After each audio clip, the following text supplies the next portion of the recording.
ఈ వీడియోలో మనం చందువా చేపలతో Kerala famous food pomfret fry తయారు చేసుకుందామండి। ఈ పాంప్లెట్ ఫ్రై అంటే ముందుగా మనం చందువా చేపల్ని ఫ్రై చేసుకుని ఈ ఫ్రై చేసుకున్న చేపల్ని మసాలా పెట్టి అరటాకులో కాల్చుకోవాలి। ఇప్పుడు దీన్ని ఎలా తయారు చేసుకోవాలో చూద్దాం। ముందుగా మనం ఈ చందువా చేపలను తల తోక అన్ని కట్ చేసుకుని ఇలా ఘాట్లు పెట్టుకోవాలండి। చేపను శుభ్రంగా క్లీన్ చేసుకుని ఇలాగ 3 ఘాట్లు పెట్టుకోవాలి। మరి లోతుగా పెట్టుకోకుండా మసాలా లోపలికి వెళ్ళేలాగా అలా పెట్టుకోవాలి। ఎడపెడ కూడా ఇలా ఘాట్లు పెట్టుకుని చేపలను పక్కన పెట్టుకోవాలి। ఇలా ఘాట్లు పెట్టుకున్న తర్వాత మసాలా కోసం మనం ఒక ప్లేట్ తీసుకుని దాంట్లో కారం, రుచికి సరిపడగా ఉప్పు, కొద్దిగా పసుపు, 2 స్పూన్ల అల్లం వెల్లుల్లి paste, 1 teaspoon garam masala, 1/2 teaspoon ధనియాల పొడి, 1 టీ స్పూన్ పెరుగు, 1/2 చెక్క నిమ్మకాయ పిండుకొని ఈ మసాలా మొత్తం బాగా కలుపుకోవాలి। మొత్తం అంతా బాగా కలుపుకున్న తర్వాత మసాలా మొత్తం మనం కట్ చేసుకుని పక్కన పెట్టుకున్న చేప ముక్కలకి బాగా పట్టించుకోవాలి। ఆ ఘాట్లు పెట్టుకున్నాం కదా, ఆ ఘాట్ల లోపలికి మసాలా అంతా వెళ్ళేలాగా బాగా పట్టుకోవాలి। అలా లోపల వరకు మసాలా పట్టిస్తే మనకు చేప రుచిగా బాగా వస్తుంది। ఇలా మసాలా పెట్టిన తర్వాత ఒక పావు గంట వీటిని పక్కన పెట్టుకోవాలి। ఇప్పుడు స్టవ్ వెలిగించుకొని ఒక పాన్ పెట్టుకోవాలి। ఈ పాన్ వేడైన తర్వాత దీంట్లో కొద్దిగా ఆయిల్ వేసుకుని దాంట్లో 3 రెబ్బల కరివేపాకు కూడా వేసుకుని వాటిపైన మనం ఈ మసాలా పెట్టి పక్కన పెట్టుకున్న చేపల్ని కాల్చుకోవాలి। ఇలా కరివేపాకు వేసుకోవడం వల్ల మనకి కరివేపాకు ఫ్లేవర్ అనేది మనకి ఈ ఫిష్కి బాగా పట్టి మంచి టేస్ట్గా ఉంటుంది। ఇప్పుడు ఇవి ఒకవైపు బాగా కాలిన తర్వాత ఇది రెండో వైపు తిప్పుకొని కాల్చుకోవాలి। రెండు వైపులు మనకు బాగా వేగిన తర్వాత వీటిని తీసుకుని పక్కన పెట్టేసుకోవాలి।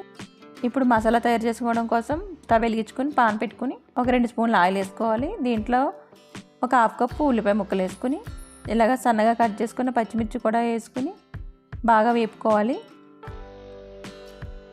ఇప్పుడు దీంట్లోనే ఒక పెద్ద సైజు టమాటా ఒకటి చిన్న ముక్కలుగా కట్ చేసుకుని వేసుకోవాలి। ఇది కూడా బాగా మనకు పచ్చివాసన లేకుండా బాగా వేపుకుని ఒక రమ్మ కరివేపాకు కూడా వేసుకుని వేపుకోవాలి।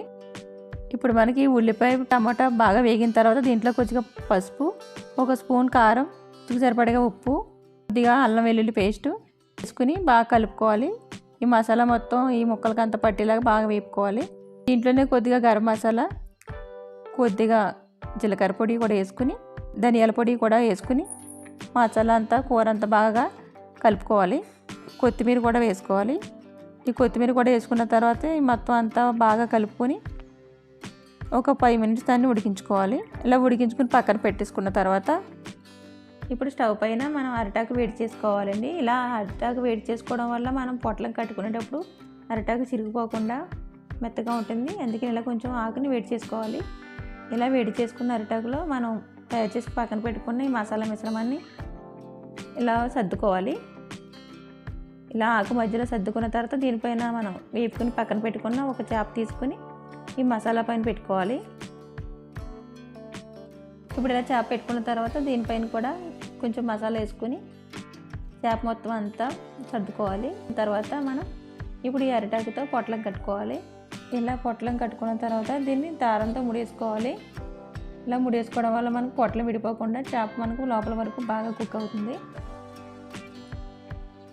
ఆ పొట్లాలు కట్టుకుని పక్కన పెట్టుకున్న తర్వాత ఇప్పుడు మనం స్టవ్ వెలిగించుకుని ఒక కడాయి పెట్టుకుని దాంట్లో కొద్దిగా నూనె వేసుకుని ఈ మనం తయారు చేసి పక్కన పెట్టుకున్న పొట్లాలని దీనిపైన పెట్టుకుని కాల్చుకోవాలి। దీనిపైన మనం మూత పెట్టుకోవాలండి। మూత పెట్టుకోవడం వల్ల మనకు ఆవిరి బయటకు పోకుండా లోపల వరకు బాగా ఇవి మనకి కుక్ అవుతాయి। ఇలా 2 వైపులు తిప్పుకొని బాగా కాల్చుకోవాలి ఈ పొట్లాలని।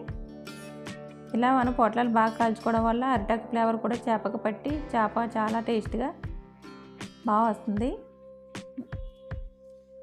ఇప్పుడు మనకి ఇవి 2 వైపులు బాగా కాలిన తర్వాత ఇలా బాగా కాల్చుకున్న తర్వాత ఇప్పుడు మనం ఈ స్టవ్ ఆఫ్ చేసేసుకుని పక్కన పెట్టేసుకోవాలి। ఇప్పుడు మనకి కొంచెం లైట్గా చల్లారిన తర్వాత ఈ పొట్లాలకున్న దారాలని కట్ చేసేసుకోవాలి। ఇలా దారం కట్ చేసేసుకొని మనం పొట్లం విప్పుకుంటే మనకి అంతేనండి, Kerala style pomfret fry ready అయిపోయింది। మీకు కనుక ఈ రెసిపీ నచ్చినట్టయితే ఈ వీడియోని లైక్ చేయండి। మరిన్ని రుచికరమైన వంటల కోసం మన ఛానల్ని సబ్స్క్రైబ్ చేసుకోండి।